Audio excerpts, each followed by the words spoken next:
IMS Pondicherry. Today's faculty for the seminar, Dr. Asavari Patil, Professor, Department of Pathology, Tata Memorial Center, Mumbai, and Dr. Ayushi Sahai, Professor, Department of Pathology, Tata Memorial Center, Mumbai. These are the participants who will be interacting. I would just like to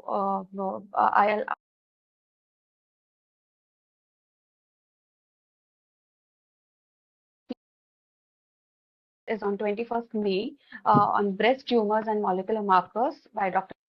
Turi. She is a consultant histopathologist, head of Department of Lab Medicine, PD Hinduja Hospital, Mumbai. And on 23rd March, we have a slide seminar on approach to bone marrow aspirate model.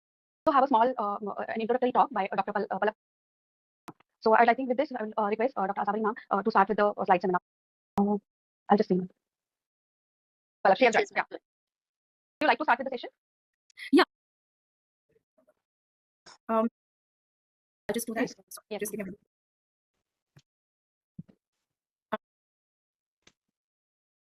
I did the same thing. Yeah, I tried multiple ways. I just couldn't join in, so I tried. And by the time we get to the first case, by the time we can give you. I see that. Seeing the browser. Yeah. So I'll quickly take you through an overview of breast. Gmail, we are seeing your Gmail account. What is it? Yes, let me just. No, so just try to re-download the software and get back to it. Sorry, ma'am. You're muted. Have you joined through WebEx or through browser? Through browser is what I had to choose because it was not coming through WebEx. Yeah, for me too, that was the problem. And now I think I'll try to share that too. But meanwhile, I'm logging out and I will come back after. Yeah, it's showing only Chrome tab. Okay. I think this is. Open your PPT. Trouble. Yeah, is this visible? Yeah, it's visible. Yours is visible, yes. Do you have we have the, this is the. Yeah, everything is there. Yeah. Then that's okay, come. Okay, so should I start now? Yes, ma'am, please go ahead. Good evening, everyone. Thank you very much, ma'am, and moderators and Ruchi, and also welcome all the residents. Let's start with our slide seminar. Next, please, Aishi. So we are going to talk about breast core biopsy, and we're going to see some cases. Before that, we need to know what is the role of pathologist in breast cancer management, and that is like one is for primary diagnosis, and second is for staging of the tumor for treatment decision, which will be usually done on radical specimen. Next, please. So breast core biopsy techniques, let's look at this. It could be FNA, which is not very commonly used for primary diagnosis. For biopsy, we have core needle biopsy, which is the commonest method. Then can be vacuum assisted biopsy, large pore surgical biopsy, and open biopsy, which can be incision or excision biopsy. Next, please. So this is just a picture showing you different types of the different types of the biopsy or FNA procedures. You can see that FNA is the finest one, followed by the core needle biopsy, which gives us a good chunk of the tissue. Then vacuum assisted, while the open surgical are bigger one. Next one. So FNAC, all of you are aware of it. I will not spend too much of time. We just aspirate the material, representative material, and you spread it on the smear, you fix it and stain it. Next one. So what are the pros and cons of the FNAC? FNAC is minimally invasive. It's rapid, it's cheaper, it is OPD procedure. But the cons are the smaller size, sample size, it is less sensitive than core needle biopsy. And we need to do immunohistochemistry on most of the breast cancer biopsies, almost all of the breast cancer biopsies, and which cannot be done on the FNAC. It does not give any additional information for planning the therapy. So FNAC for breast lesion has limited role in breast cancer diagnosis. Next one. So core needle biopsy. So core biopsy is the one which we can use with the needle. The core of the breast tissue, the breast lesion is taken out, was fixed in formalin processed, and we look at the HND sections. Next one. So these are different pictures how core needle biopsy is done. It can be ultrasound guided as well. Next one.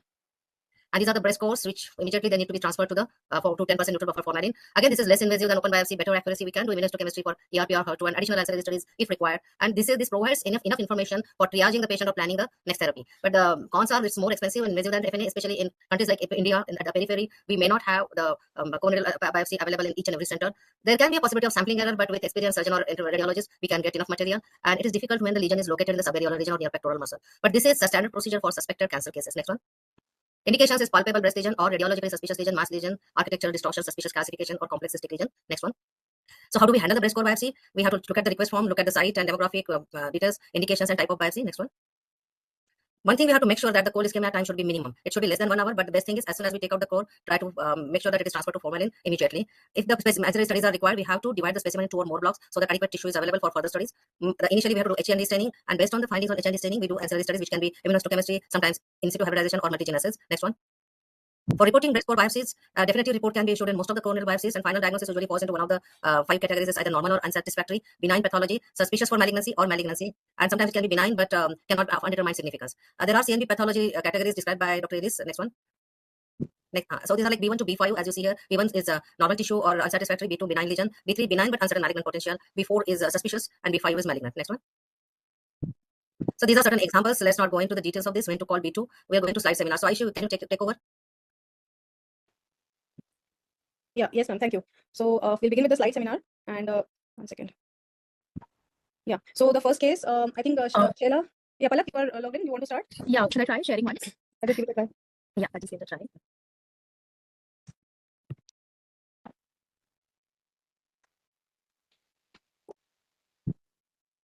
Is it seen? Not yet. I get, The screen we are seeing, the WebEx screen. can you see my PPT now? No, ma'am, not yet.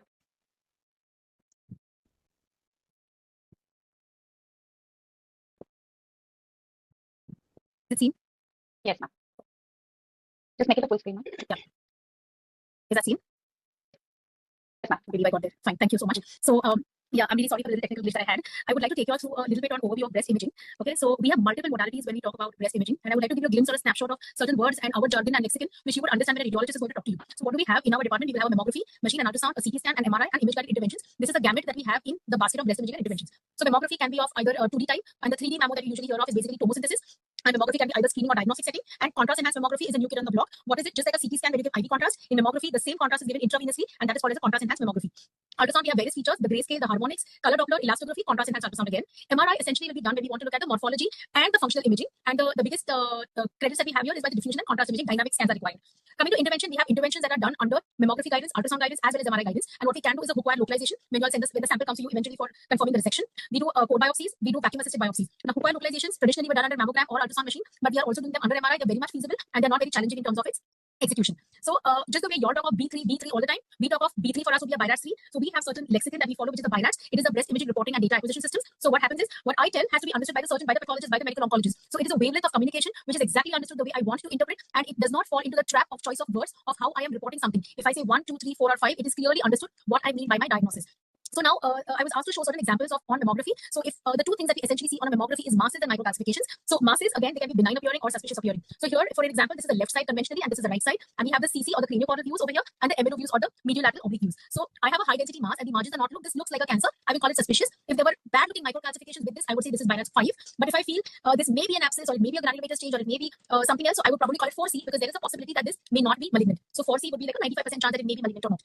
What pathologists need to understand by a 4C or a 5 is if I'm going to give a lesion as a 4C or a 5, and if it turns out to be benign on pathology, it calls for a reassessment and a rebiopsy or an extensive MDT discussion that are you sure this lesion is benign on pathology, because I was really worried about it on imaging. So category 4C or a 5 would be considered as a radiologico-pathological discordance. All right. Now coming to the other feature, which is calcifications. So in calcifications, again, I would either talk of the morphology of the calcifications or its distribution. So these are calcifications that you all would see, and the way I would see them, there are certain telltale features. These are examples of classical benign calcifications, and I will call them BIRATS 2. Do nothing about it. All right. However, so these are certain examples. When you need BIRATS 2 calcifications, that means pathologically I'm not worried. These are classical skin calcifications. They have a lucent center. These are vessels which are benign. These are popcorns or the coarse fibroadenoma calcifications. I will not ask for any further imaging for these. These are secretory calcifications when they are within the ducts, and I see them as linear rod-shaped calcifications. These are benign as well. These are vascular and rod-shaped put together, and they are benign. These are cyst calcifications of the wall and omas. Again, these are benign. This is a rim calcification or a wall calcification of a cyst. The challenging calcifications for us on mammography are these types, which I call them as they typically have a dense center and a less dense periphery. So these are milk of calcium. So what happens is these, when I do a dead lateral view, so I have a projection which is perpendicular and a projection which is parallel. So when I have a projection like this, these are calcifications within cysts. So often on the histopathology, they're reported as fibrocystic changes. And what we see is tiny cysts on ultrasound and certain calcifications. And on mammogram, they start settling down. So when they layer out, they are called as milk of calcium because they're settling down, or teacup calcifications. And these are classically benign also. These, when not identified properly by the radiologist, are often miscalled as pleomorphic calcifications, and they will call it a category 4C or a 5 and ask for it for to be biopsy. So this is our job to report these well. So whenever there is a discordance, if some radiologist has said it's a 4C or a 5 and you feel that no, this is fibrocystic change, perhaps you can call the radiologist and tell them, can you check a dead lateral view once in case you're layering out? So that is where a multidisciplinary purpose comes in. When they develop over time, very classically, we know these are benign and we are not worried about them. These are your suspicious microcalcifications which you would see on the pathology slide, and what I would see are of various nomenclatures like amorphous, coarse heterogeneous, fine pleomorphic, fine linear branching, and the distribution. So these are certain distributions. When they are all around, I am not as worried. But when they're tight in a group or segmental or linear distribution, I am more worried about it. So BIRATS 1 is I'm happy because there is no abnormality. BIRATS 2 is benign, like these calcifications, I will say do nothing. BIRATS 3 is when I'm not sure. So these fine amorphous calcifications should be benign, but I wanted to be more certain. When I would call them benign, the patient wanted to be more certain, not willing for a follow-up. When I say BIRATS 3, it means the patient is required to be followed up every 6 months for a period of 2 years, and if she's stable, then she can continue like a routine surveillance. And what is the probability? Less than 2% chance that this will be a malignancy. But sometimes the patients are very anxious, they want a pathological report, and this is how adenosis, usual ductal hyperplasia, and fibrocystic change appears as benign calcifications on mammogram. These are category 4 where I'm worried because they are in tight groups and they're in a segment, but these were also benign, the sclerosing adenosis and usual ductal hyperplasia. These are coarse heterogeneous calcifications and fine pleomorphic calcifications that you see. Again, they have an intermediate classification of malignancy. When the distribution is segmental, I would be worried about them and I would call them as 4B. And when they're linear, I am much more worried about them and I will call them 4C. So, and this is a classical BIRATS 5 malignancy. So these are examples of benign and malignant microcalcifications. What you see on the immunohistochemistry, and I would see, so these are examples of patients which are receptor positive. They have more desmoplasia and they might have a larger palpable finding and a smaller imaging finding because there's too much of desmoplasia around it. So these are receptor positive. HER2 positive tumors classically may present with a lot of these pleomorphic microcalcifications, and they also have a lot of desmoplasia around them. So this is how HER2 receptors present. Triple negative is a scare for a radiologist because they often may present like well-defined lesions. This would be a malignancy. This, I'm not sure. This has nice, beautiful circumscribed margins, very crisp over here. Somebody may misinterpret this as a fibroadenoma, which is why triple negative are like masks. Here is a nice round mass. It is not a cyst. It is a triple negative cancer. And when they are small, they are mimickers, and we need to be really worried about them to diagnose them properly. So here there is somebody who had a little bit of swelling and diffuse involvement of the left breast. This is classical malignancy, but she had contralateral microcalcifications in a tight groove, which is very similar to the calcifications on the opposite side. So what will we do? We will localize it by a hook wire, and then the patient is sent. These are similar on both the sides. Either we do a serotactic vacuum biopsy or we do a hook wire localization. If it is a hook wire localization, the sample is sent to the pathologist. They are sliced. And then we try to identify which is the worst core specimen over here, and then that is flagged, and then the pathologist looks into those calcifications, and this was just a benign calcification. This is another example where again they were benign. This is a malignant calcification, and these are classical findings. We would give it as 4B or a 4C, but this one also on hook wire localized. This is a specimen, and this was negative for malignancy. So I would just quickly take you through. This is how a tomosynthesis or a 3D image of a mammogram looks like. You see the margins, the speculation, the architectural distortion looks much more clearer. So this is called as tomosynthesis or 3D mammography. This is contrast enhanced mammography where a lot of background stuff is masked, and the tumor with multiple satellite nodules starts enhancing, and the whole breast was involved. What essentially looked like just as one disease on tomosynthesis also, and multiple satellite lesions of the entire breast. So with contrast enhanced mammography, we are one step closer to an MRI. Whenever we cannot do an MRI, we do a contrast enhanced mammography. So I think I would like to stop over here. If you all have questions about other imaging modalities, I could ask. I'm there to help out. But essentially, this is what you all need to know about the basics and advances of mammography. Is it fine, Ayushi, or would you like me to cover anything else? No, perfect, Palak. The students, if they have any questions. If not, we can proceed to the first case. I will start sharing again. And Palak, you would stick around for the 1 or 2 cases do have radiology images, so your input would be welcome. Yeah, just before I sign off, there's one question of can we have BCS without microcalcifications? Absolutely, we can. Thank you, Palak. Thank you, ma'am. So the first case of the slide seminar, the first case history provided to you was a 41 female who had left breast lumps in 6 months, and she also had bone pains in 6 months. And on examination, clinically, there was a 10 by 10 centimeter mass involving the left breast with enlarged axillary lymph nodes. And on mammogram, I will just show the images. And in addition, the bone scan also showed lateral lesion. So these are the images. Palak, would you like to weigh in here? Yes, so I see a large mass in the left breast. I would call it a high density speculated mass with architectural distortion involving the nipple areolar complex. This is going to be a malignancy. I cannot see the microcalcifications too well in the view that I'm seeing, but this would definitely be like a BIRAS 5, and I'm really worried about it. Along with that, there's a difference in the inherent blackness and the grayness on both the sides. So this is because of trabecular thickening. So this particular cancer is either too hard as a palpable lump, which is why the X-ray beam does not pass through too well. The other reason may be there is a lot of trabecular thickening because of an infiltrative component. Edematous changes. Perhaps there is body orange as well with extensive diffuse skin involvement, which is also causing a greater degree of trabecular thickening, and which is why we have these secondary changes of lymphatic obstruction as well in the left mammogram. Right mammogram on this appears to be essentially normal, and there is a suspicious axillary node. Thanks, Palak. So actually, for the students, the purpose of introducing you to the radiology and how to interpret the reports is because when you are interpreting a core biopsy, you also need to know the index of suspicion, as well as you need to know if your findings are correlating with the clinical and the radiological findings. So in this particular case, as Palak rightly said, and as well as the clinical picture shows that we are kind of quite sure that we are looking at something that is clinically looking malignant, clinically and radiologically looking malignant. So the patient went ahead and had a core biopsy of this lesion. And I will ask first Dr. Sheila. Just a moment. Sorry, Ayushi, could you go back one slide? Sorry. Since you've shown the image on ultrasound, this is an ultrasound image. It's a dark lesion on ultrasound with some shadowing behind. This is also suspicious on imaging, and it has vertical lines going towards the skin, which is the extension or direct involvement of the tumor into the skin with thickening of the skin, which is seen right at the top. The second image on the right, there are 2 images, one at the top and one at the bottom. The one at the bottom is an area where we mark, and the one at the top, which is a colorful image, shows us various areas of hard and soft areas. So this is a very interesting finding. This is elastography. Elastography means a hard tumor will be hard and a non-cancerous tumor will be softer. Over here, our tumor is essentially soft. It is red, and blue, the hard area, is on the outside. The reason is the tumor can be necrotic, and the periphery is so hard because of body orange and trabecular thickening and edematous changes that the parenchyma is harder than the softer tumor. So it is a reverse pattern that we're seeing. Thank you. Thanks, Palak. So proceeding to the core biopsy slide, Dr. Sheila, would you like to take this? Yes, ma'am. Ma'am, this is a low power view where we can see HNE section with multiple fibro-fatty tissue cores, and these tissue cores can be seen diffusely infiltrated by cells, right, like neoplastic cells. And on the next, if we look at the higher power, ma'am, we can see here that the neoplastic cells are dispersed throughout the stroma in the form of slender strands or cords, and they are also infiltrating in the fatty parenchyma also. And in another section, we can see small clusters also, which the neoplastic cells are forming. Here also, ma'am, in the image, we can see that. Ma'am, this is a higher power where we can see that the cells are sort of appearing disc cohesive. In the higher power, and in the upper image we can see that the cells are forming a single cell file-like pattern. They are concentrically arranged around an ductal architecture, but there are certain clusters also, small clusters of these neoplastic cells which are invading around that ductal structure. And if we talk about the cells, we can see that one more thing, that the stroma is very fibrous. There is a very dense fibrous stroma, like desmoplasia is happening in the lesion. Yes. If we talk about the cells, they show moderate pleomorphism, having round to oval nucleus, which is hyperchromatic and showing visible nuclei, and they have a moderate eosinophilic cytoplasm. And here, ma'am, we can see not in this image. I guess it was the next image where we could see, ma'am, a mitotic figure also. Like, I think it was somewhere here only. You can annotate, but I think it was like here or here. One more. I guess, ma'am, it is this one. It is here. Upper right side, ma'am. I guess it is. You can annotate if you want to show. I've sent request. Yes. I just wanted to discuss, like, is it this particular here or? That could be Yes. a little bit apoptotic also. What I'm more worried about Okay. is something. If you see in this corner here, Yes, ma'am. this Yes, ma'am. one, you see this one over here. Oh, yes, ma'am. The sunburst appearance. Yes, Yes, and this one is a little atypical with a metaphase spread that is kind of spreading apart. So this is a little bit of Yes, ma'am. atypical mitosis.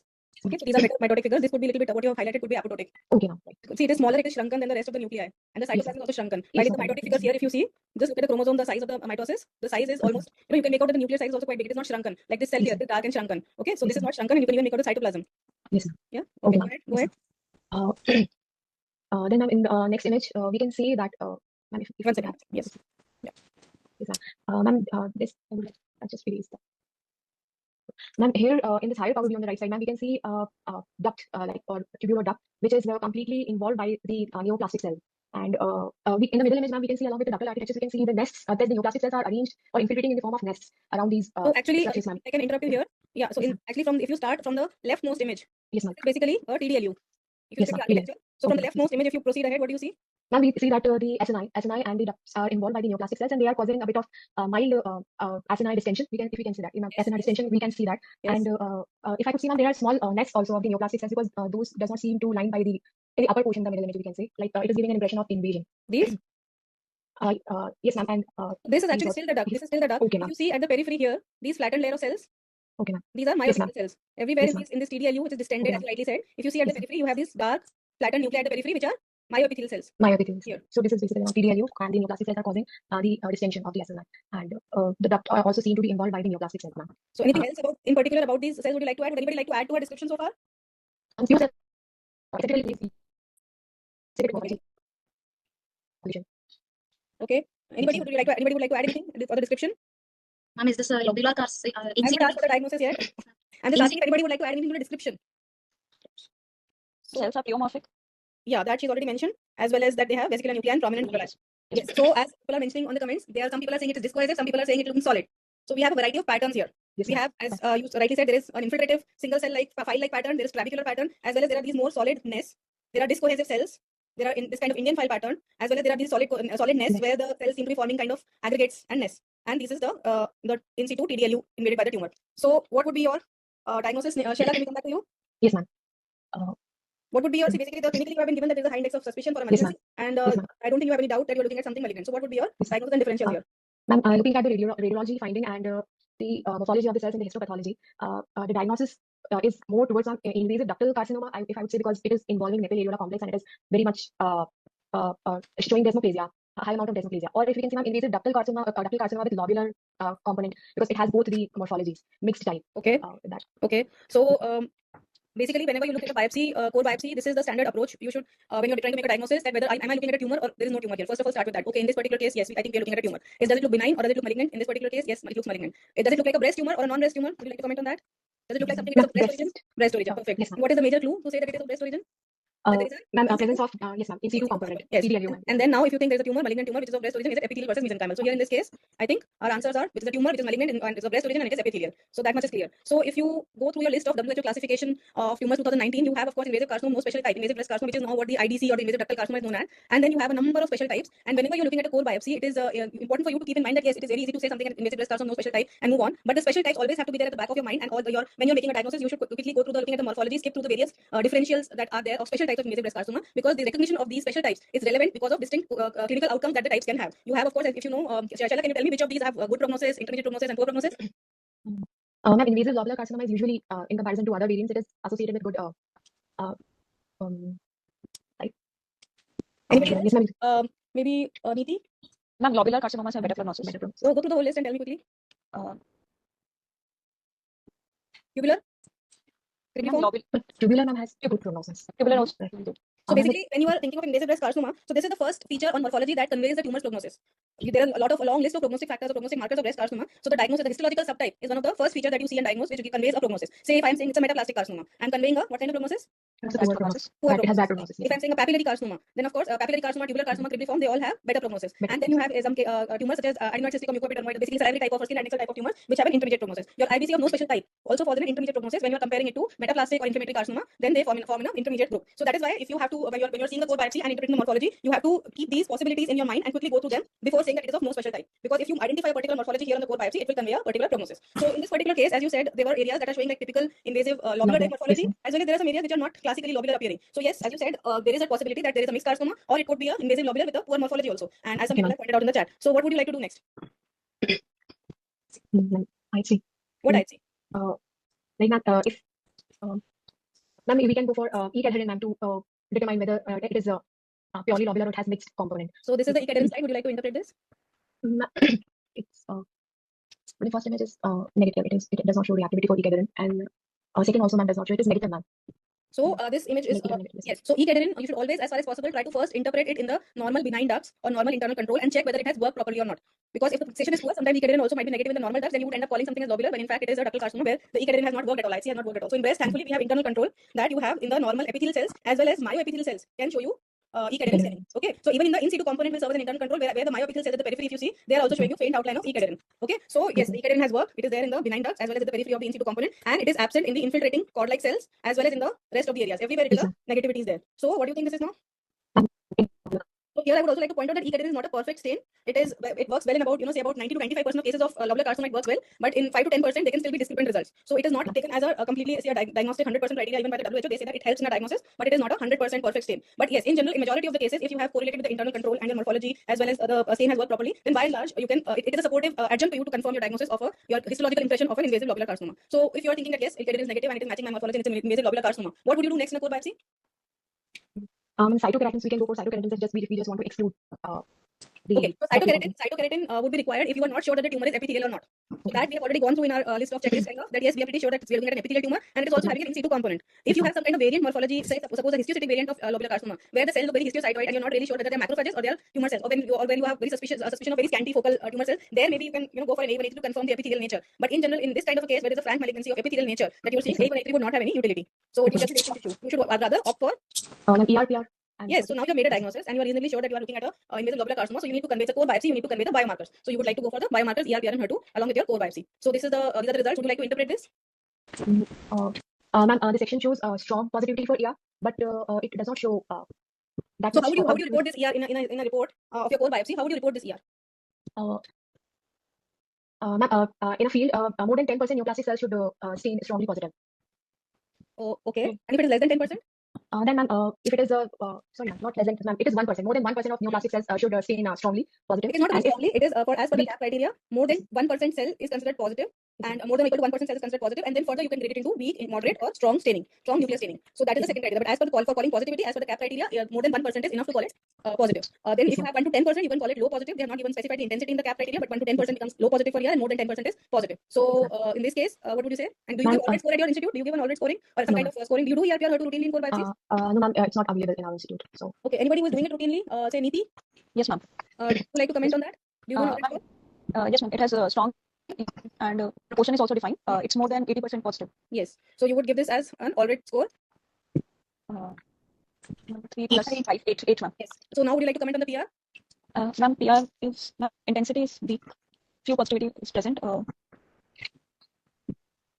It is positive. It is showing some heterogeneous, some variable Yes, intensity of staining. So I would say it is more than 10%. Okay. Yes, ma'am. I would say it is somewhere around say 15% and say moderate intensity. So what score would that be? Ma'am, 3. No. Anyway, that is the audit scores you can get on, but so this is just to show that first of all, once you do a confirm of diagnosis of malignancy, you have to do the biomarker. You have to give the biomarker report also along with the core biopsy, and you can give the intensity and proportion scores along with your report. So these are the essentials of reporting in a core biopsy. Now, HER2, would you like to interpret? Let's see. Ma'am, it's positive. So HER2, anybody else who's logged in on a laptop? Say Deepika. What do you think of HER2? Positive membranous staining. So it is actually showing incomplete membranous staining of moderate intensity. So it's an equivocal stain. And so when the HER2 is equivocal, what do we do next? in situ hybridization studies, they can be fish or they can be other ancillary techniques. So in this case, I have put up a picture. So anybody here would like to interpret this HER2 fish? Deepika? No. So basically in HER2 fish, what do you want to check for? What do you want to look for?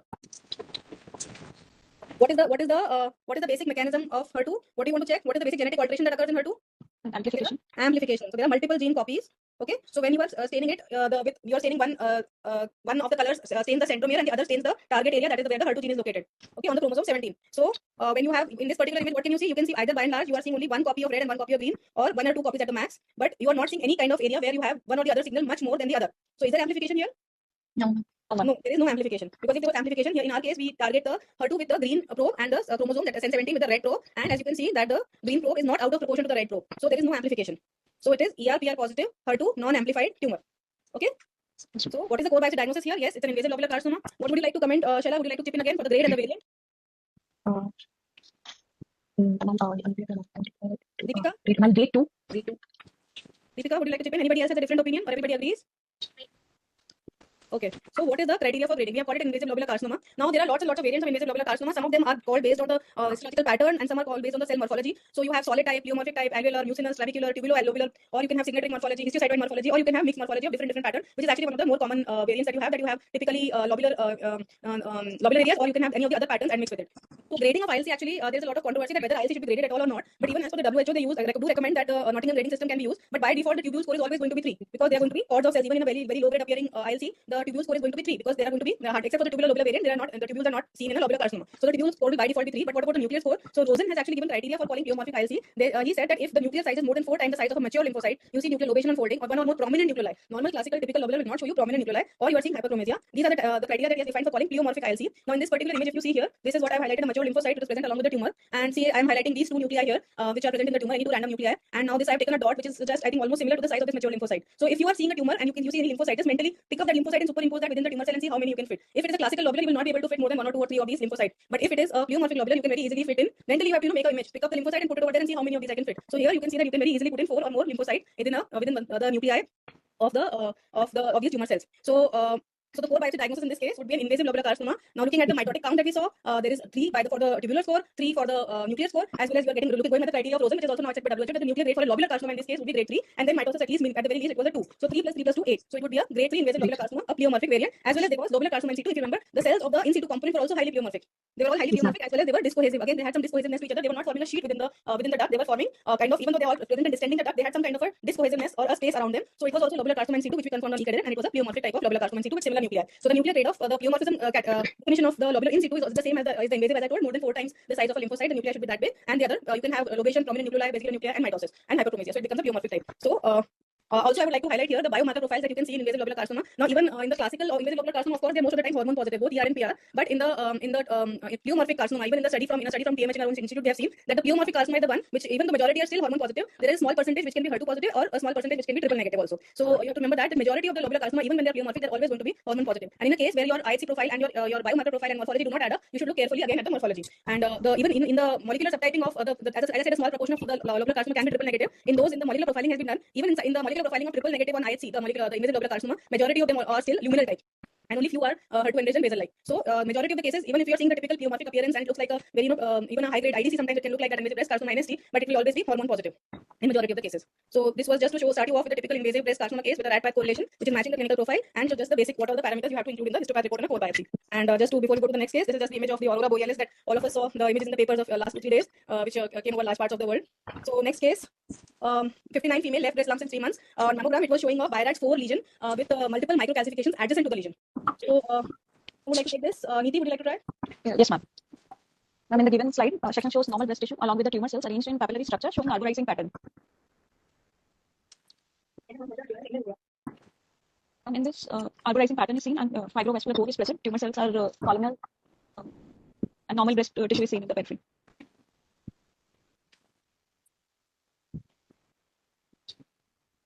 In this slide, cells are tall columnar with elongated hyperplastic nuclei are there. These nuclei are showing loss of polarity, and some stratification is also noted. Would you like to comment anything in the hyper? Mitosis is seen. Would you like to mark that? Ma'am, I can't with my phone, but this is in the center only. This one, do you think is a mitosis? Yes, ma'am. No, this is not a mitosis. This is within the fibrovascular core. It is most likely a lymphocyte, and there is a neutrophil adjacent to it. Okay. Any negative features in this hyper? Hyperchromasia is there, and okay. Myoepithelial cell I cannot see, ma'am. Okay. So what are your diagnosis differentials? It can be papillary carcinoma, but I would like to do IHC for myoepithelial cell presence. Perfect. So what IHC would you like to do? Ma'am, P63. Okay, anything else? One Caldesmon, Do you do routinely myopathic markers at your institute? ma'am, P63 we do. You do only single myopathic marker, P63. SMA, Okay, yes, SMA is also a good myopathic marker. Anything else? calpanin, Yes. So there are a number of myopathic markers that are available, and it is a good practice to do at least one nuclear and one cytoplasmic marker together, because one or the other might be not when you have when you're looking for myopathic cells, sometimes they can get very attenuated and very difficult to find. And in the section that you particularly have taken, there might be in that particular section the myopathic markers might be a little lesser as compared to maybe the next section. So it's a good practice to do one epithelial and one nuclear and one cytoplasmic marker to get a complete. Because if you see that if you do only nuclear marker, it is only marking the nucleus, while the cytoplasm in an elongated flattened cell, the cytoplasm is longer and it forms a complete membrane around the duct. So if you do one myopathic and one cytoplasmic marker as a combination, you are unlikely to go wrong. In this case, you said it is a papillary carcinoma. Now, what I would say on the core biopsy in such a case is that it looks like a papillary neoplasm. neoplasm. And, Yes, yeah. ma'am. So it would be, and we have a long list of lesions that classify to be a papillary neoplasm in the breast, starting from the very basic, that is intraductal papilloma, which can have within it an areas of ADH or DCIS, or you can have papillary DCIS or encapsulated papillary carcinoma, solid papillary, which can be in situ or with invasion, and you can have invasive papillary carcinoma. So in a core biopsy, in the first go, if you're seeing on morphology, myopathial cells are difficult to identify purely on morphology, and it is best to do markers for them, as you said, and you have to go through this whole list to say that which tumor it is. So this is the general approach that we use for further classifying a papillary neoplasm. We use the myopathic markers at least one nuclear and one cytoplasmic. SMMHC, smooth muscle myosin heavy chain, and calpanin. You can even use, if you do not have these, even SMA and S100 do serve as good myopathic markers, which are more easily available. So what do you do if the tumor is having the myopathic cells at the periphery and at the core of the papilla? You go for high molecular weight cytokeratin. You can go for the high molecular weight cytokeratin, which is such as CK56 if you have that available.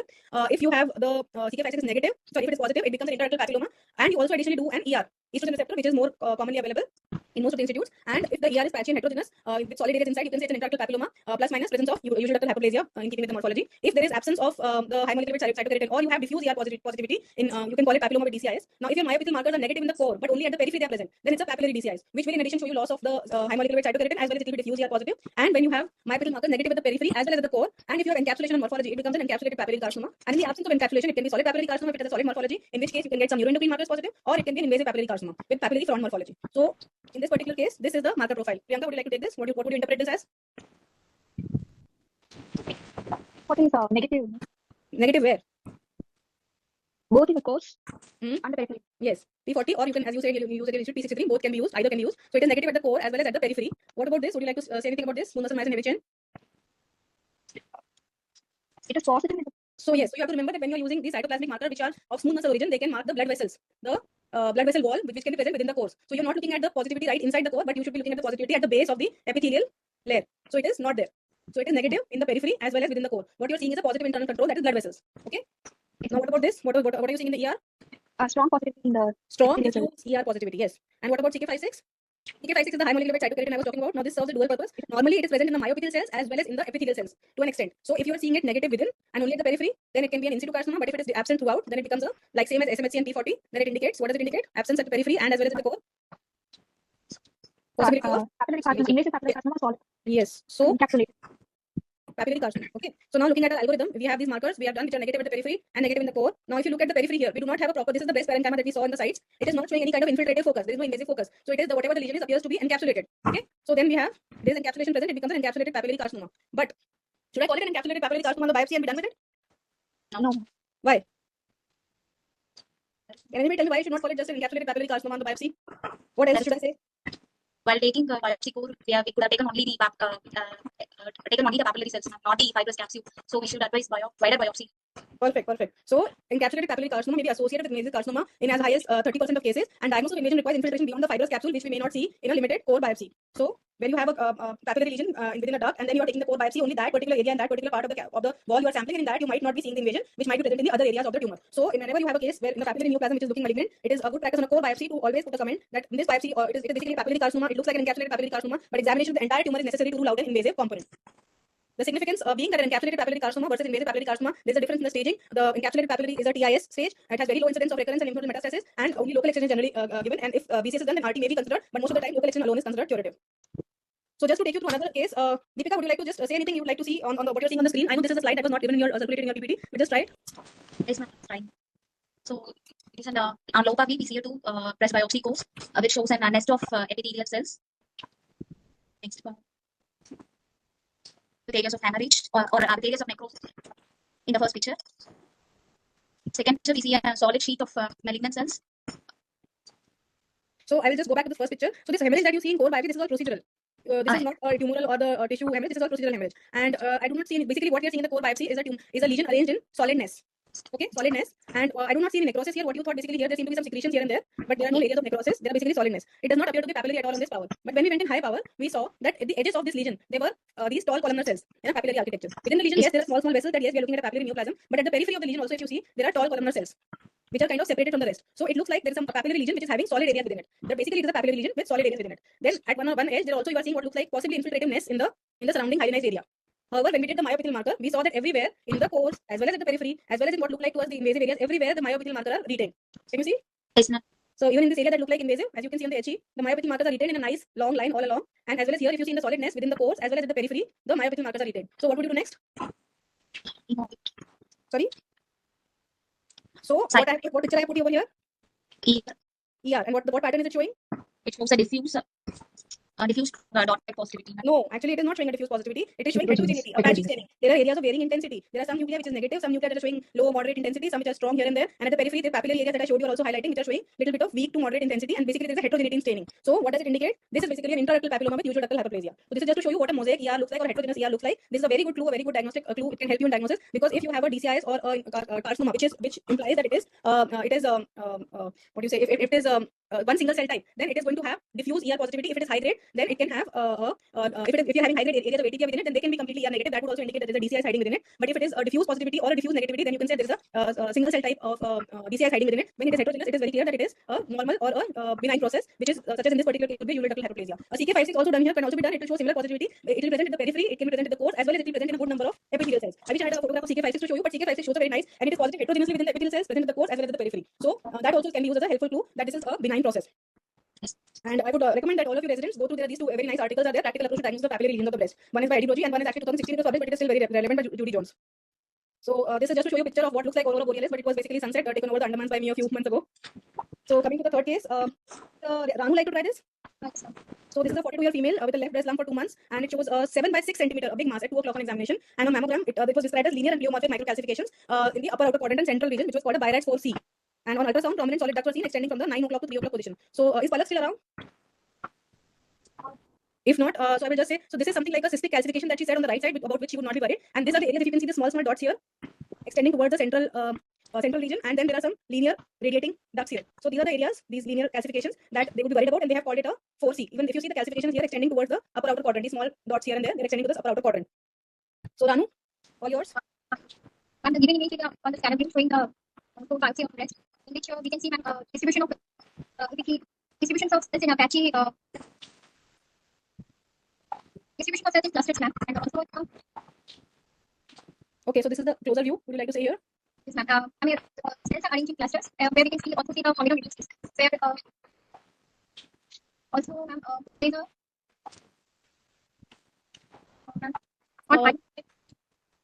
around this communal necrosis there are inflammatory cells which comprise of lymphocytes. Here. And also we can see them desmoplastic stroma.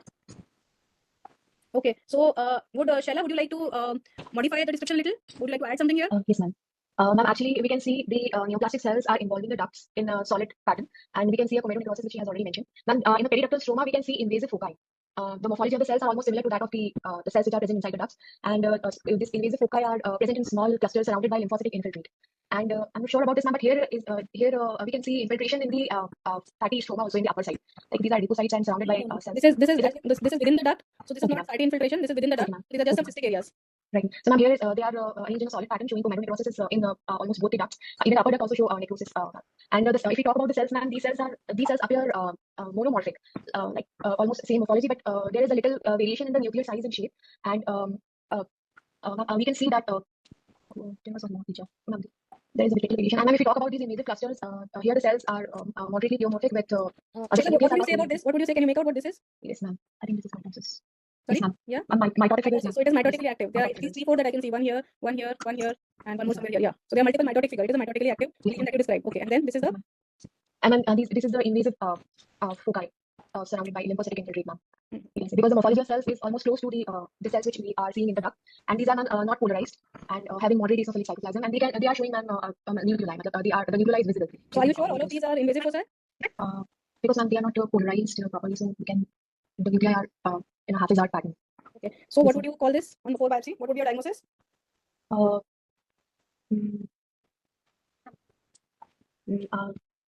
Ma'am, can we call it with that entity in a biopsy? I'm not sure. Extensive intraductal carcinoma because it is showing. Okay, yes. So Invasive, your biopsy is predominantly showing DCIS, as you said. DCIS. Yes, Yes, biopsy is predominantly showing DCIS with one focus that you think is invasive. So if you look at the relative proportion of this one focus over here compared to the rest of it, it seems to be very small focus, possibly small focus suspicious for invasion. So what would you like to do in such a case? Ma'am, we will go for myoepithelial markers. What for what? To ma'am verify whether these foci are actually invasion or not. If they are invasion, then they will not be surrounded by myoepithelial layer. Yes. So first of all, yes, we are seeing DCIS and all of these foci, whether they are DCIS in situ or not, we should confirm that. And if we are having a suspicious area of invasion, we should confirm that it is actually invasive. So we will go for the myoepithelial markers. Now this is P40. How would you describe this? Say, Niti, would you like to describe this?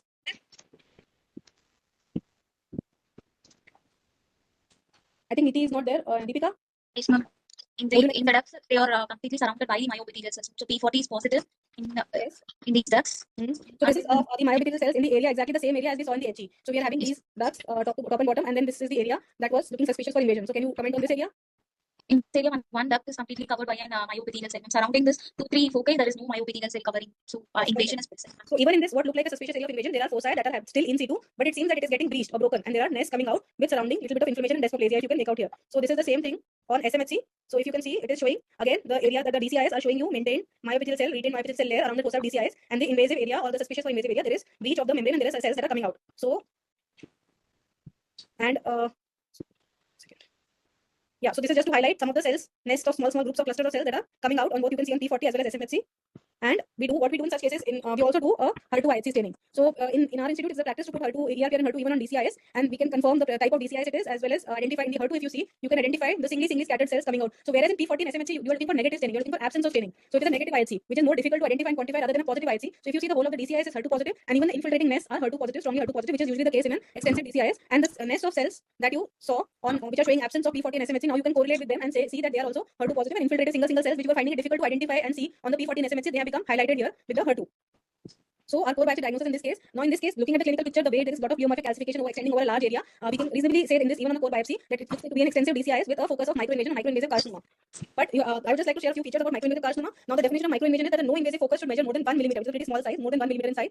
It is encountered in the setting of DCIS, thus it is usually referred to as DCIS with microinvasion, very rarely with LCIS. And in morphology, you have small foci of tumor cells that have invaded through the basement membrane into the surrounding stroma. Now the significance being that a microinvasive carcinoma has excellent prognosis for an invasive tumor with a almost 97 to 100% survival, but it is still somewhat intermediate between a pure DCIS and small invasive carcinomas. So when you're calling something as pure DCIS, it will have a better prognosis than a microinvasive carcinoma. Hence, even if you have a small focus of suspicion, you must always confirm with myopathy markers and find out if there is microinvasion. Now, the risk of microinvasive breast carcinoma increases with larger size DCIS lesions and multicentric DCIS. In this case, if you remember clinically, the tumor, the radiological size and clinical size was quite large. The radiological extent of calcification was quite large. So the larger size DCIS you have, the more likelihood that there are foci of invasion, that the tumor cells inside the ducts have breached through the membrane somewhere or the other, and you might find area of microinvasion. And it is associated with high grade DCIS with comedonecrosis especially. And in such a setting, it is more likely to be present with multiple foci of microinvasion. So it is important in such cases that you, when you convey this kind of impression of core biopsy and you get an excision of it, it has to be sampled extensively. Not only will you be looking for foci of microinvasion, or if you are not finding any and you are having diffuse areas of DCIS, you must go back and sample more and more. Almost we recommend sampling of the entire DCIS area so that you are able to completely say that whether you have ruled out microinvasive carcinoma or not. And also it is important to remember that microinvasion, what you saw in one area, in other areas it might have grown bigger, and you might have, if you cross the 1 millimeter threshold, it becomes a invasive breast carcinoma, and depending on the size of the invasion, it becomes now either a T1, T2, T3, any kind of lesion, T1A, B, C. So you might have multiple foci of microinvasion, and your staging will be based on the largest focus of invasive carcinoma present. So in a core biopsy, if you have high grade DCIS only or a microinvasive carcinoma, when you have the resection, you have to when you get the resection specimen, you have to take note of the core biopsy, and you have to do extensive sampling of the DCIS or entirely sample it to rule out a microinvasive or invasive breast carcinoma. So in this particular case, the patient underwent mastectomy because the area of calcification was very high, very large, and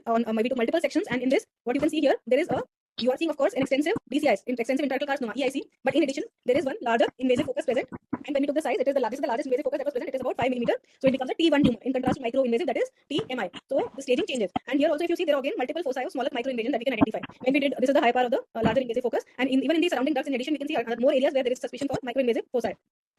So when we did the HER2 of this, because we have to give the biomarkers in the invasive component, we can see that besides the main largest focus of invasion that we see diffusely HER2 positive, there are multiple tiny smaller foci of microinvasive carcinoma present in the surrounding ducts. Again, highlighting the importance of grossing the resection specimen when the core biopsy has been given as DCIS high grade comedonecrosis. You should make sure to gross the specimen well and take multiple sections because you might miss out areas of microinvasion or invasion. So any questions in this particular case? If not, we'll. So this is again, this is not aurora borealis again. This is a photo taken of sunrise in Andaman by me, and the green light that you see in the background is of advertising billboards behind me. So it is not aurora borealis. You can see the moon over here. This is sunrise at 4 a.m. in Andaman. Next, I will request Dr. Asavri to start with case 4. Thanks, Ichi. I think Seema is there. Can you stop sharing? Start my one. And Seema is there. Maybe Seema can explain us what are the treatment implication if we say DCIS alone versus DCIS with microinvasive or invasive carcinoma. Can you say something? Can you give us a brief comment on it, Seema? Dr. Seema Gulia is our medical oncologist at Touch Memorial Center. Hi, good evening, everyone. Thank you, ma'am, for the introduction. I cannot hear you. Can you be a little louder? Yeah, is it better now? Yeah, a little better. Just a Hello, Yes, ma'am. am I audible? Yes, ma'am, but the voice is sleepy too. I don't know how to increase the voice. I have kept it at Okay, full just go volume. ahead.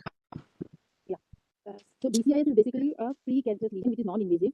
So in DCIS, the treatment is mainly surgery, and there are few factors on which the radiation can also be decided. But there is no role of systemic therapy in DCIS, except in patients who are ER/PR positive, where we do give them hormone therapy to prevent further recurrence. Patients with microinvasive. Hello. Yes, ma'am. So DCIS with microinvasive is a different entity, and there are no consensus on how should we treat them. So in patients who are ER/PR negative or the DCIS with microinvasive that are HER2 positive, there are few retrospective studies which shows that addition of short duration of chemotherapy or short duration of 3 months of trastuzumab might be beneficial in patients who have DCIS with microinvasive. As such, outcome of these patients is very good. The relapse rates are less than 6 to 7%. Therefore, we do not any randomized evidence, and it is very difficult to have randomized evidence for the usefulness of systemic therapy in these patients. Thank you very much, Seema. Anything else? Any other questions? Ma'am, I think there are two questions. If Dr. Ayushi wants to take them. Ma'am, do you want to take it? Yeah. So Yeah, first sure, is, please go ahead. Yeah. somebody has asked that do we have to give a percentage of LCIS in case of invasive ILC, invasive lobular carcinoma? Do we have to give what? Percentage of LCIS, ma'am, in situ component. No. So in LCIS, you're asking, is your question related to extensive DCIS versus extensive LCIS? So, ma'am, in invasive lobular carcinoma, do we have to give the percentage of LCIS? No, that is not relevant. In usually as compared to DCIS, where you have like more than 25% within the tumor and around the tumor, then you call it extensive intraductal carcinoma. In LCIS, that criteria does not hold. What is basically important, and you do not give, like in DCIS, you would give DCIS of what grade, like intermediate grade, low grade, or high grade. In LCIS, you generally give either it is classic type or pleomorphic type. And there is the terminology that is another new terminology that has recently come, that is florid LCIS. That is applied to when there is extensive LCIS present all throughout in a large area, but it is not given a cutoff of 25% as you have in DCIS. So there is generally the percentage of LCIS is not mentioned, but that is actually not relevant to the core biopsy. That is more for the resection specimen. But the percentage of LCIS, we do not have clear-cut cutoff when to call it florid. It is just mentioned that it is like diffuse or large area of LCIS is there, then it is called florid, and that is also a recent terminology. In general, all you mention is the classic type or a pleomorphic type of LCIS. The significance being that if suppose you have a conservative surgery, so if your classic LCIS only is extending up to the margin, it would not require any adjuvant therapy. While if you have pleomorphic LCIS extending to the margin, it would warrant adjuvant radiation. Okay, ma'am. Ayushi, can I ask you a question? Yes, ma'am, please. This is Dr. Borges. Yes, We're talking about DCIS, LCIS, etc. Somebody asked the question, does it matter how much LCIS you have? Now, we know that we say that it matters about how much DCIS you have in a tumor, right? Yes, ma'am. If you have done a conservative conservation mastectomy, then it matters. Can you tell us why it matters, Ayushi? You have done a lumpectomy, that is a conservation mastectomy. Yes. The margins are clear, everything is okay, but it has extensive intraductal carcinoma, which means that it's an extensive, meaning more than 25% of the tumor shows you DCIS. That's the reason that this questioner asked, somebody asked about whether it's, LCIS should be quantitated. And you said no, which is correct. But why is it that it is important that we quantitate the amount of DCIS? Yeah, as you know, ma'am, the DCIS is quite likely to be associated with skip lesions. So if it is a conservative mastectomy or conservative surgery, with even if the margins are clear, if there is presence of extensive DCIS, then there is likelihood that due to skip lesions, there might be a presence of DCIS in the breast that is left behind in the body. Yeah, I understand that, Ayushi, but this is true also of LCIS, right? LCIS is much more likely to have disease. So that is why I said what's the difference between having a lot of DCIS and having a lot of LCIS? So the proportion of change to malignancy is much likely to be much higher in DCIS. And as I said, in pleomorphic LCIS also, it is mentioned that if it is pleomorphic, that it is given adjuvant because chances of progression or recurrence are higher in a pleomorphic LCIS and DCIS. But generally, the chances of progression and recurrence are seen to be very low in classic LCIS, which is the most common type in lobular carcinoma. So in such cases, it is not considered significant enough to warrant adjuvant therapy. So it is there is no relevance of quantifying it in the conservative surgery. Yeah, I agree with Ayushi. DCIS is basically pre-malignant lesion, and LCIS increases the risk of malignancy. So DCIS, especially when it is extensive DCIS and with this possibility of skip lesion, knowing that it's pre-malignant, with this has to be excised. So the treatment implications can change. For LCIS, even if it is close to margin, especially classical type, not the pleomorphic, even if it is close to margin or even if it is florid, it doesn't necessarily lead to revision of margin or mastectomy. Okay, thank you. One more question is there, ma'am. How do you measure the size of tumor in a microinvasive component? Is it the distance of invasion from the duct? Yes. Yeah, that's right. So it is like the invasive component only outside the duct. That's the total invasive component, both the dimensions what you see on slide, you have to measure and give the largest dimension. It is not that it has to be perpendicular to the duct, but total amount of the invasive component outside the duct. Don't include the DCIS. Do you want to add something, Ayushi? The span of the invasive focus, Yeah. not necessarily including the DCIS or having any distance or this separation from the DCIS. Whatever is the span of the invasive cells in the two dimension that you can see in the microinvasive focus. And how to differentiate pleomorphic ILC from grade 3 IDC? I think on morphology. So as I said, even the pleomorphic ILC in some of the areas of the other, many times it shows you the classical Indian file infiltrative pattern. You can have, of course, solid type as well as the allular type or different nest, solid nest can be here and there. So you can have a lot of mixed pattern. So if you have a suspicious areas or you have discohesive cells where the cells are kind of separating from each other, even though they are present in a solid nest, they are trying to kind of have some distance between each other. Then you can suspect an ILC and you can do adjuvant markers for it. But that is the basic morphological difference that you will have to see that whether it is having those kind of cells even in the otherwise classic ILC, there is that typical small. They have lower grade nuclei, they have infiltrative nest, a single classical Indian file pattern. That is not a problem. More of it is a pleomorphic when you have solid nests appearing. Then it is difficult. But even in those areas, areas, somewhere or the other, as you saw in this case, there was target point appearance, that there was cells concentric arrangement around the normal benign duct. So those kind of areas are there somewhere or the other. So you can suspect and put markers. You can also have mixed carcinoma that you have IDC and ILC in the same tumor. So that might get highlighted when you do a E-cadherin, that the areas that were looking cohesive and IDC like to you, they turn out to be showing retained E-cadherin, while the areas that were invasive with cord-like pattern, they are showing loss of E-cadherin. But as I said again, the E-cadherin is not a perfect marker. It is a nice adjuvant marker for us to be more confident with the morphology and say that it is an ILC or an IDC. Thank you, Dr. Ayushi. I think we are done with the questions. Dr. Asawari, ma'am, you can start the presentation. Okay, can you see my presentation? Yes, ma'am. We are seeing your PPT. Just have to go So quickly. I'm just putting it in slideshow mode. Yes. Can you see that? Yes. Okay, so we have two cases as case 4A and 4B. The first one, 4A, is 42-year-old female, presented with a lump in left breast, noticed 8 months ago, and mammographically it is a circumscribed oval mass in upper inner quadrant measuring 2.5 by 2 centimeter, that's 4A. Now, who wants to answer? Before I go to the slides, let me know who else is there right now, who has not participated yet. Soumya, Yes, ma'am. you are there? Yes, ma'am. So just tell me something. I don't have a mammography, but a circumscribed oval mass, which is Virat's 4A. I just have one question for Palak. I know I don't have mammography, but what would be the differences you would consider on radiology?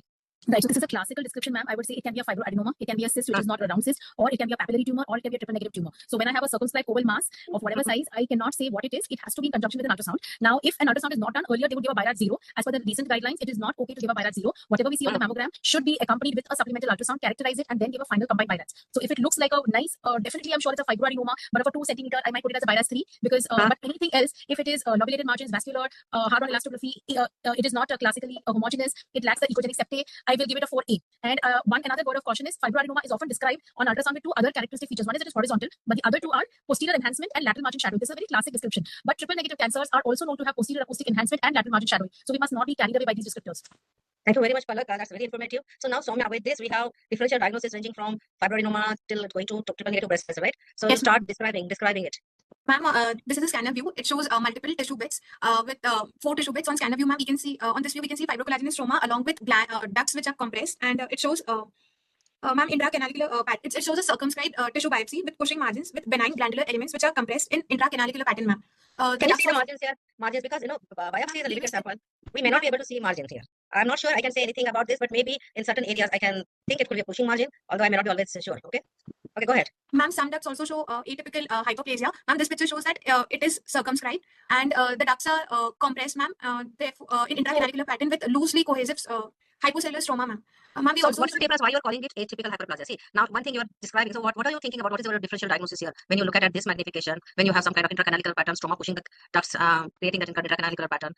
What are your differential diagnosis and what you are going to look for? You said something about atypical hyperplasia, which we will come to it later on. But what is your differential diagnosis at this point? Ma'am, at this point, I think it's most probably fibroadenoma showing myxoid change, ma'am, along with ducts showing epithelial hyperplasia, ma'am. So do you still want to call it as atypical? Because again, once you say atypical, you are inviting more questions. What is the difference between usual ductal hyperplasia, atypical ductal hyperplasia, and how to differentiate it from DCIs? Do you want to call this atypical? Anyone else? Who else is there? Ranu, Priyanka, Snehala, Niti, I didn't see her here. Yes, ma'am. So what do you think? Anybody thinks it's atypical? Anybody thinks it's DCIs? Anybody thinks it's just usual ductal hyperplasia? Ma'am, I think it's benign epithelial neoplasm. Benign just epithelial, sorry. Ma'am, both epithelial and stromal proliferation is there. I think it's So that is called as the name for that type of neoplasm is? ma'am, fibroadenoma. So fibroadenoma, but there are other counterparts also. What is that entire? What is the entity that under which this fibroadenoma and phloris tumor come? Because fibroepithelial tumors. Somebody on the chat has saying that it's fibroepithelial. Right. So we are looking at fibroepithelial neoplasms, which can be fibroadenoma versus phloris tumor. One of the benign phloris is one possibility. So why now coming to Soumya? Why do you think it's fibroadenoma? So one thing is clear, it is not ADH. Am I right? Yes, ma'am. Thinks it is.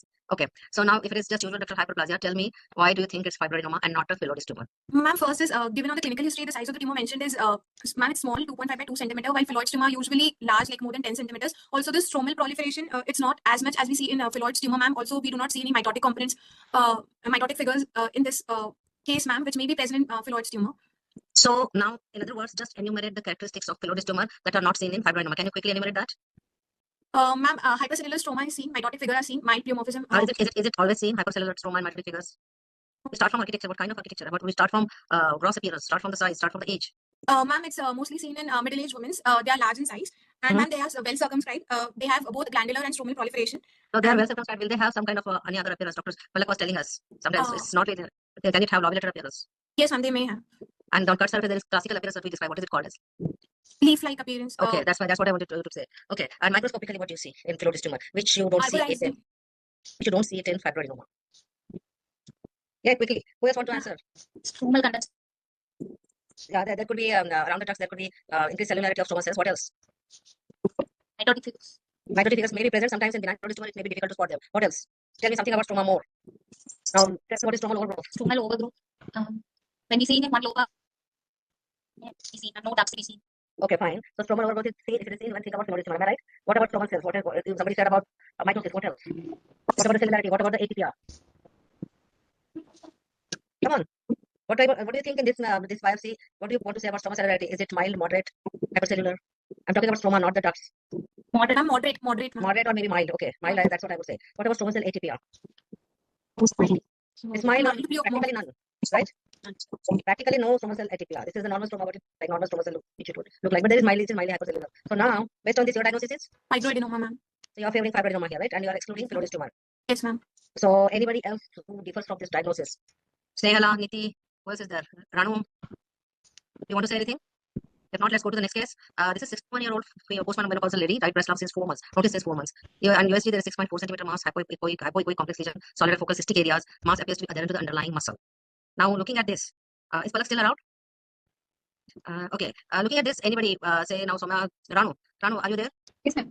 Okay, tell me, when I'm talking about a 61-year-old female, there's a breast lump noticed for the last 4 months, 6.5 centimeters. It has solid and cystic areas. It is adherent to the underlying muscle. What do you want to say there? What is your differential diagnosis here? Ma'am, most probably looking at the size, ma'am, and the history also for since 4 months. So, ma'am, it can be, and it is adherent to underlying muscles, ma'am. It is not movable. So, it is more towards malignant, ma'am. I agree.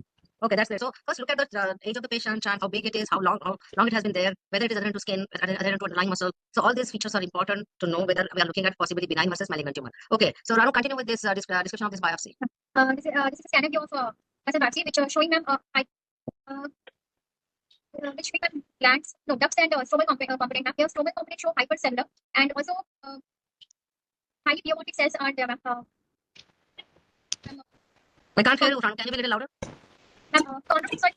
Looking, ma'am. Like it's not contromyxoid, but yeah, myxoid, I would say, yeah. What about the stromas? So I want your comment on the epithelial component, how it is, and stromal component, how it is. First, tell me about epithelial component. Do you want to call it malignant? It's sometimes not clear, ma'am. Outer looking like flattened and in secondary type. So this epithelium, just tell me whether it is malignant or not. Or you want to call it? What do you want to call it? Usual ductal hyperplasia, ADH, or DCIS? I'm looking at the left-hand side. Whatever you see is the epithelial proliferation. Yes, you can just attempt to classify it whether you want to call it usual versus ADH or DCIS. Anybody? Niti, are you there? Yes, Niti, ma'am. I think it's usual. It's usual, right? So this is still usual ductal hyperplasia, not ADH, not DCIS. Now tell us about the stroma. Ma'am, stroma is showing moderate proliferation is there. Moderate to quite hypercellular also at some places. Okay. What about when this? ATPI is also seen, mitotic figures are also seen. Mitosis Okay. is seen, So what is your diagnosis now? ma'am, it is Phyllodes and it's borderline or malignant, ma'am. So at this point we are sure about Phyllodes. Yeah. So Phyllodes tumor we are sure about it, and we cannot say whether it is borderline versus malignant because we are looking at a limited sample. Am I right? Yes. So okay, just enumerate all the criteria that you are pointing towards Phyllodes tumor in this biopsy. Tell me, who wants to say? Ranu versus Niti. Anybody can tell me quickly. What are the positive features that you can see in this biopsy that are pointing towards the diagnosis of Phyllodes tumor and not of fibroadenoma? Magnetic figure and also atypical cells are there, ma'am. And also similarities present, which are quite more towards phylloids. Ma'am, but the lungs of the tumor is it's looking not that much invasive, so it's borderline, ma'am. I agree with you. So first of all, this is 61-year-old female, 6.5 centimeter mass, adherent to underlying muscle, which may be malignant tumor or borderline. Plus on microscopy, what you see here is it's a fibroepithelial. First of all, you're diagnosing it as a fibroepithelial tumor. It is not an epithelial tumor. It is not a mesenchymal tumor alone. Am I right? Yes. And then you see, look at the epithelium. If epithelium looks benign, then look at the stroma. Stroma will be whether it is cellular versus whether it is mildly cellular versus hypercellular, whether there is ATPI, whether there are mitosis, whether there is stromal overgrowth. One thing we have to understand in biopsy, we may not be able to appreciate the stromal overgrowth. Agree? So you may not be able to see comment on stromal. So there is one question: can we see ducts in the low flower? In biopsy, it may be difficult to comment on stromal overgrowth. Although sometimes you can get those big cores with no ducts or ducts at the extremes of the core. Okay, so we may not be. So again, there is question: is it a fibroadenoma with hypercellular stroma? It is less likely with the amount of ATPI and the mitosis. I wouldn't call this. And then clinical history, it's a big tumor with which is adherent to the muscle. I will not call it fibroadenoma. It is noticed 4 months ago, and now this patient is also 61-year-old, right? So our diagnoses are: the first one was fibroadenoma. For the second one is Phyllodes tumor, borderline type. But you have to understand here, we are going to say borderline type, but we cannot exclude malignancy. Okay. So just quick recap of fibroepithelial tumors. It's a fibroepithelial neoplasm, two broad categories: benign fibroadenoma, and then in Phyllodes tumor you have benign, borderline versus malignant. And how do you differentiate between this? I think all of you know it very well, but just let's quickly go through that. We'll look at the tumor border, which may not be appreciated in the biopsy. But if you get an excision, well-defined tumor border favors fibroadenoma and benign Phyllodes, sometimes in borderline as well. But malignant are usually infiltrative. Again, cellularity uniform in fibroadenoma, mildly cellular, which can be non-uniform in benign Phyllodes. Cellularity increases as you go move towards borderline and malignant tumor. The same is true with ATPR, stromal cell ATPR. It is no ATPI in fibroadenoma. Sometimes it can be cellular, but and benign PT again mild up to mild ATPR, but moderate and marked in borderline and malignant. Mitotic activity is one important criteria. Usually in fibroadenoma, hardly you see any mitotic activity, but in benign papillodes, it should be low, less than 5. Even if it starts reaching 4 to 5, I'll be worried. I'm looking at a borderline papillodes tumor. Borderline usually it is 5 to 9, but anything you see 10 or above, it's malignant. Same is true about stromal overdose, which can be seen in borderline and malignant tumor, papillodes tumor. Malignant heterologous component can be seen in malignant papillodes tumor, and rare fibroadenomas are most common, while the malignant and borderline papillodes tumors are quite rare. So, for diagnosis of fibroepithelial neoplasm on core biopsy, there are a few important points we have to remember. Age of the lesion may not be included in the biopsy, so we may not be able to comment on it. Distinguishing cellular fibroadenoma from papillodes tumor can be difficult. And that time we may say fibroepithelial neoplasm with increased cellularity with differential line between cellular fibroadenoma versus benign papillodes. And further categorization of papillodes tumor also can be difficult in fibroepithelial neoplasms. So clues for the diagnosis are age of the patient, size of the tumor, radiological findings, and then you look at the stroma, cellularity, mitosis, ATPR, and presence of malignant heterologous component. You have to think about malignant papillodes tumor. Okay, so now Dr. Aishi showed you nice aurora borealis and sunsets and sunrise. We don't see it sometimes, so we can create it at our home or around us using our imaginations and skills. Of course, these are not aurora borealis. This is just created by using created users on the screen. Let's go to the fifth case. 58-year-old female, right breast lump since 2 months. On examination, 6 by 5 centimeter hard lump involving upper inner and central region. Okay, who wants to take this case? Tell me. Anything? That's fine. Anything? Anybody else is there? I think Snehala has done, right? Soumya has done. Who else is there now? Me. Me means what? Number I can see you. So Priyanka is there? No. So Snehala, Radu, Soumya, and Niti. Anyone else? Deepika is there? Yes, ma'am. So Deepika, you can go ahead and next case, Niti, you are going to discuss. Okay, Deepika, describe it. On What do you see scanner 3, which shows a 4 linear course cellularity, and it shows the malignant cells arranged in series pattern in under next part. So describe the cells. Any round to polygonal having a right eosinophilic cytoplasm with nuclear and marked pleomorphism and few nuclei or binucleated with the vesicular nuclei and prominent nuclei. Some showing eosinophilic nuclei. And there are many tumor drain cells with atypical mitotic figures now. So tell me which type of mitosis is this one? The one which is you are seeing on the screen. Is it typical versus atypical? Atypical. This is atypical or typical? Do you think so? Why not atypical? What about these? I think that one was probably typical, but what about these two? Yeah. In this is atypical, right? The previous was not atypical. The previous this one is atypical, the second one. So let's look at before we go to the diagnosis, quick recap of mitosis typical versus atypical. Which one is this? Quickly. Atypical. It's a typical process. What about this? This is metaphase. This one is typical or atypical? Quickly. Who's that? Shala? Yes. Niti? Ma'am, it's typical metaphase. The first one was typical, but the second one is atypical. I'm getting the diagnosis on chat. This is atypical. What about this? Metaphase is not the best, but it's metaphase one. So now again, we are looking at some other mitosis. What about this? Typical. Anna. Okay. What about this? It is atypical because you see the distribution is unequal. That's why it is asymmetrical, atypical. Okay. What about this? You see some bridging here. Want to call typical versus atypical? Atypical. What about this? Typical, atypical. Which phase? You are not answering. Nobody's answering. Typical. Hello. Correct. That's right. Okay. What about this? Atypical. Chromatin lagging. What about this? This is not mitosis. This is not mitosis. Okay. So you have to be sure. Okay. So this is not a mitosis. You have to be sure about mitosis, what type of mitosis it is. While counting it, I thank Dr. Aishi for putting this slide. She has prepared this slide. So just we have, before we go to the diagnosis, you need to know that it is atypical mitotic figures can be of different types. They indicate some form of chromosomal instability, frequently seen in highly proliferative aggressive tumors, and it is an expression of pathological division that is considered a sure sign of malignancy. The moment you see atypical mitosis, you are thinking about a malignant tumor, and it also can be seen following systemic therapy, and it does not make any difference to total mitotic count. Is that clear? So now coming back to our case, tell me what is your diagnosis or differential diagnosis? Who is describing it? Grade 3 invasive breast carcinoma. Grade 3, directly grade 3. What are the differential diagnoses you are considering? Tell me. This carcinoma, I understand. Is it always a carcinoma? Look at the pleomorphism of the cells. What do you differentiate it? What is it? Tell me, all of you. Medullary carcinoma. Medullary carcinoma is not a word used nowadays. Medullary like is fine. But do you still want to call it as a carcinoma? Besides carcinoma, what other possibilities are there? Can someone tell me? With this much of pleomorphism, what you are going to think about? Sarcoma is a possibility. That is one possibility. So now you tell me, when you are talking about sarcoma, what is your approach to the diagnosis? What are you going to do? Deepika, Ranu, Niti, Shala. What is the next? If you have to discuss this differentiate between carcinoma and sarcoma, what is the next step? I see markers. Markers. What markers? Bimentin. Bimentin, correctly. Bimentin is not a marker that commonly used. Okay. But we go for epithelial markers to exclude whether it has epithelial origin or not. So which epithelial markers you would prefer? Cytokeratins and cytokeratins, there are multiple types. Which one? Cytokeratins are multiple types. There are cytokeratins. There is CK7, CK14, CK56. Which one you want to use first? CK7, CK9. Directly CK7? Directly CK7 or any other? First, which marker we would like to use? Pan-cytokeratin, isn't it? Pan-cytokeratin or A1A3. Which other epithelial marker will help you besides cytokeratin? What other epithelial markers you know? 81. EMA or EMA. Epithelial membrane antigen. Right? So now we know that this is a tumor, it's a malignant tumor. Now we are struggling with whether it is epithelial versus mesenchymal, and we are going to use ISC, right? So first I would put some pan-cytokeratins, 1 or 2 other epithelial markers, including EMA, right? Okay, this is A1A3. How do you want to interpret it? Huh? Who wants to say? Deepika, do you want to call it negative, positive, focally positive? What do you want to say? Quickly. Aren't you hungry? Okay, this is EMA. Positive, ma'am. Strong EMA is positive. positive. Strong So positive. A1A3 is focally positive. EMA is strongly positive. Okay, What is your diagnosis now? Epithelial afterwards. Epithelial malignancy. Epithelial malignancy. Which epithelial malignancy looks like this? Come on. Niti, Shala. When you see a pleomorphic tumor, sarcomatoid tumor with focal expression of cytokeratins, what do you think it's going to be? What is your differential diagnosis? What is your diagnosis? I'm getting all on the chat. You tell me. Nobody knows that? Who else is there? I'm giving you 2 diagnoses. One is metaplastic carcinoma, second is sarcoma. Tell me what it is now. Metaplastic. Why I have to tell you that? When you are saying cytokeratin positive, it has to be metaplastic or sarcomatoid carcinoma in this case, right?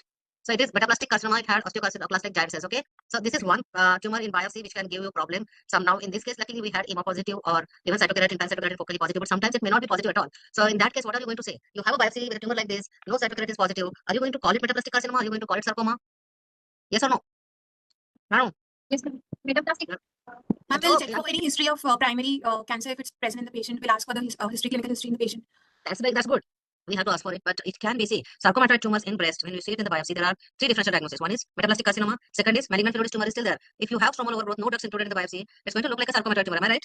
So malignant fibrosis tumor is one possibility, and third is sarcoma of breast. So now we have to give the differentials and how do we come to, how do we exclude one by one? So if there are malignant mesenchymal tumors of the breast, still we have to differentiate it from metaplastic carcinoma. What are the diagnostic features of metaplastic or sarcomatoid carcinoma? First of all, you will have some kind of epithelial differentiation. Many metaplastic carcinomas, they have areas of invasive breast carcinoma, no otherwise specified type. You may have a DCIS included in that, but if nothing is there, you may have some cytokeratins positive.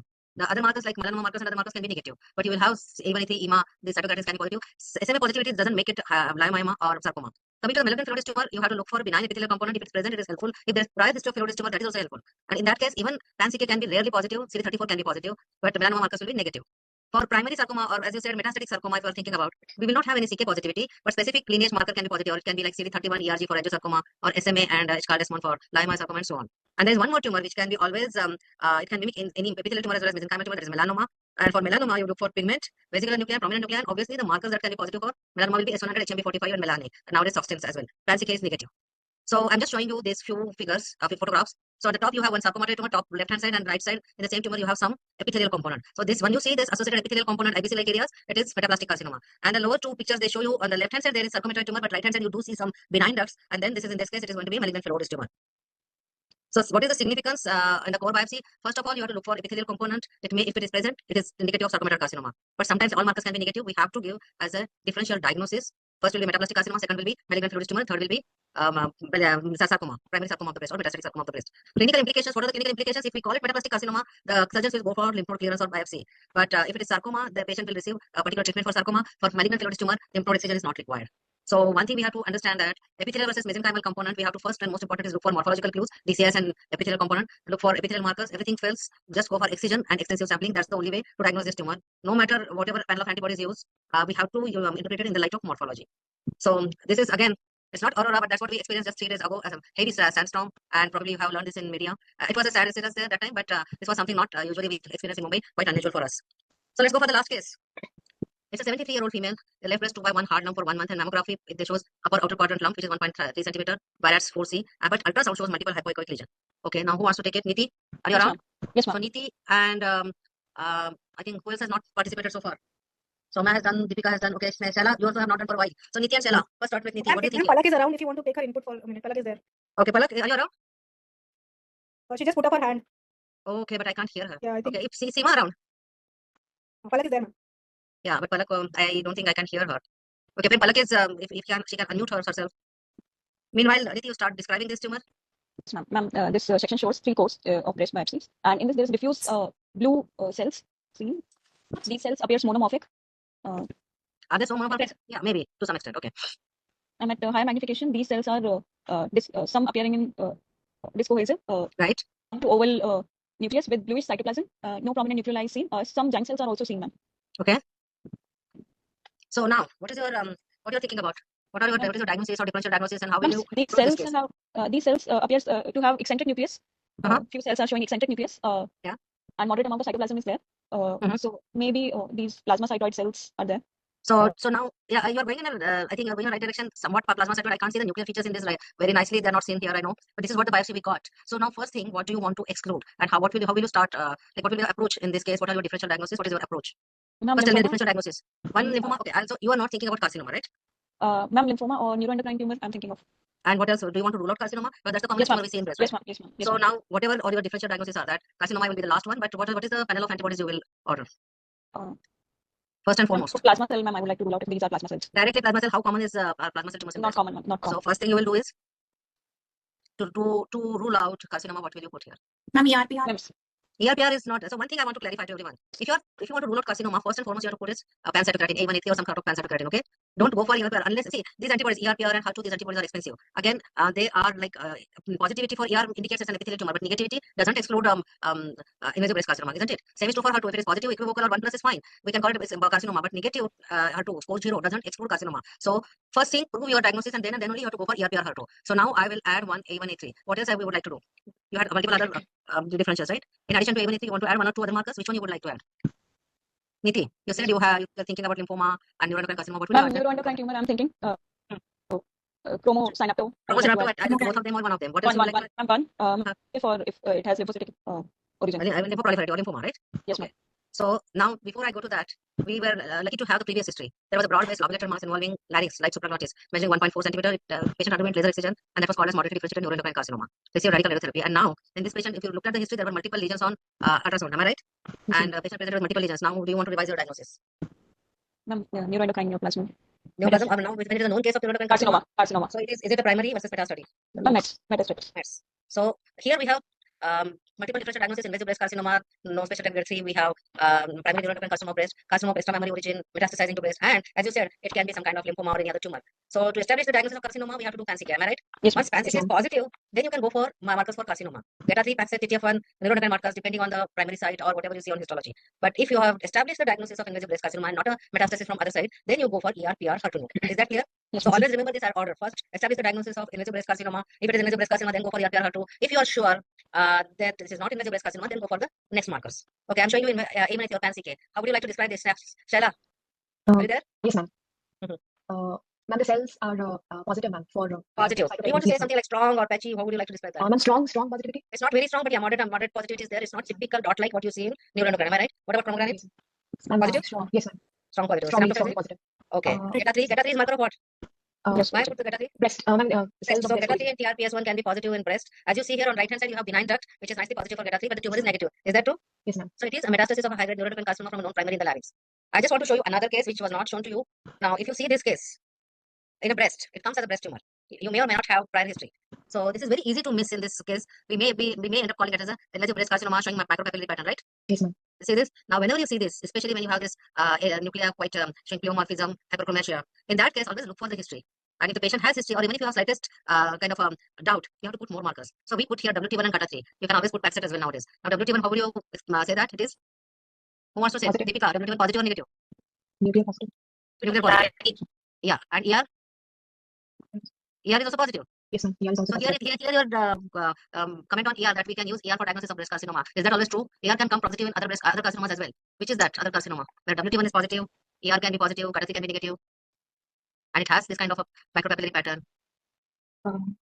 Is that true? So serous adenocarcinoma. In this case, the patient was known case of ovarian serous adenocarcinoma. Even if patient is not an known case, if you see different slightly different morphology, multiple tumors, always go for additional markers. So GETA3 with WT1 or nowadays PAXET can help you to differentiate between the two, but don't use ER to differentiate between ovarian serous adenocarcinoma and invasive breast carcinoma because ER can be positive in both. Is that clear to you? So a quick comment on metastasis to breast from ovary, right? So metastasis to breast from primary is very rare, but it can be up to 2% of breast malignancies. And non-hematological tumors include carcinomas followed by melanomas and sarcomas. And commonest primary site, especially in our series, is ovary.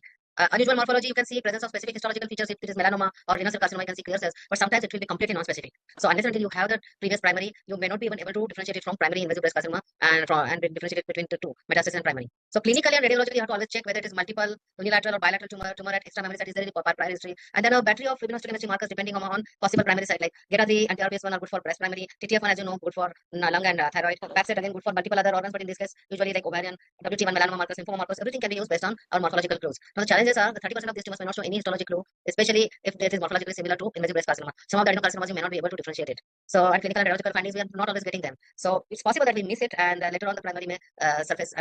Later on, we'll find out that there is another primary tumor which can be which we were not aware of it. So the take-home message in our today's slide seminar is core biopsy is the standard care of diagnosis in breast lesions and suspected neoplasm. Adequate fixation is essential for ancillary studies. So first and foremost is start with fixation and processing, which has to be optimum. Pathology report should include all information essential for further treatment, because the moment we call it non-neoplastic, patient may not need to go for any surgery. So clearly we have to decide whether it is neoplastic versus non-neoplastic and benign versus malignant. If it is malignant, what it is. Correlation with clinical and radiological finding, we have to do that, and wherever required, we can always use ancillary studies. And this is our usual view in Mumbai or in Aurora Borealis. This is trending on social media right now. And at night, most of the expressways in Mumbai are looking like this. Thank you very much from Tata Memorial Hospital and ACTRE. We are open for questions if you have any. Should I stop sharing? Yes. So I see still Ranu, Shala, and Soumya. Do you have any questions? Anybody wants to ask any questions? Aisha, you want to comment anything? I think we can thank the students for an interactive discussion. Yeah. Yeah, they I think they really prepared well for it. So I think so. I'm happy with the interaction this time. I had some difficult cases, especially in your part of the program, we had some difficult cases, and so it is good that they all attempted them well. That's great. I know it's quite late today, but I hope this has helped you. Madam, you want to comment on anything? No, I think that it's been a very instructive thing, because needle core biopsies, I don't know how many people see them. It's becoming more and more common. A lot of people still do a lot FNACs, and I for one, I don't know. I've not seen an FNAC of the breast for God knows how many years, because I think that there are so many advantages, as you have mentioned, for needle core biopsies. More than anything else, it gives you material to do ancillary techniques, and you can archive it. And when you archive something, if you want to go back, you want to review something because something didn't match or the patient didn't behave like the patient should have behaved, then I think you always have material to go back to, which you don't have if you have just an FNAC, or a lot of people think that you can do an FNAC and a cell block, but the cell block has got such little material that it's very difficult to go back subsequently and do whatever you want to do if you don't. So I think needle core biopsies are the way forward. You make a much more comfortable diagnosis, and I think every one of us who do both cytology and histopathology are much more comfortable with histopathology. So why should you deny a pathologist the comfort of doing a technique with which they are very, very comfortable? So I think needle core biopsies are good. I just wanted to say one thing, if there are no questions. Are there questions there, Sheetal? No, ma'am, no questions. Okay, so everything's been very well explained. But I just wanted to say one thing apropos of your last case, which was a metastatic neuroendocrine carcinoma. We tend to believe, or we tend to go in the direction of, if I find a tumor at a particular site, my first thought is, what is the tumor and what is its subtype? And we tend to believe that it is primary. And the reason we do that is because we don't keep metastatic tumors in our mind. And so I have an algorithm which I keep on telling students, that you come to the diagnosis that this is neoplastic. The next thing, of course, you do is it benign? Is it malignant? But when we come to benign, then of course we want to know what type. But when you come to malignant, I think the next step in your algorithm should always be, and if you miss that step, you can often put your foot in it. And the next step is not what type, but is this primary or metastatic? If you don't answer that question, or you don't go through that algorithm, then and this is true of all sites. The number of times you see something in the salivary gland, okay, you don't ask yourself that question once you know it's malignant. Is it primary or metastatic? You miss metastatic renal cell carcinomas. You miss melanomas in the salivary gland. You miss so many other tumors, and like you showed, you would miss a carcinoma which is coming from the ovary or coming from if you keep it in mind, then you look at a malignant tumor in a different way than if you just think it is primary and then try to fit it into some primary disease. That's just one thing that I keep telling. I do it, and when you don't do it consciously, then sometimes you put your foot into a pit. So just remember this, for as an algorithm, when you're doing, most of us have to use an algorithm. We may do it automatically, but algorithms are good in rather than just looking at something and matching pictures. So that's the only comment that I had to make. Yeah. I agree with you, madam. I think we don't think about metastasis versus primary in the beginning. First, we go for the very common tumor. Am I right? Yes. So I think that's very helpful suggestion. Yeah, I do it even when it is really something that looks quite like in breast. You know the common types of tumors, but every time, whether it is a common tumor, common site, anything, please first, as when we are more experienced, maybe we don't do this very often because we've got some pictures in our heads. But when you're young and you use an algorithm, it becomes second nature to you. That's all that I would like to sort of say in this. Thank you very much, madam. Not at all.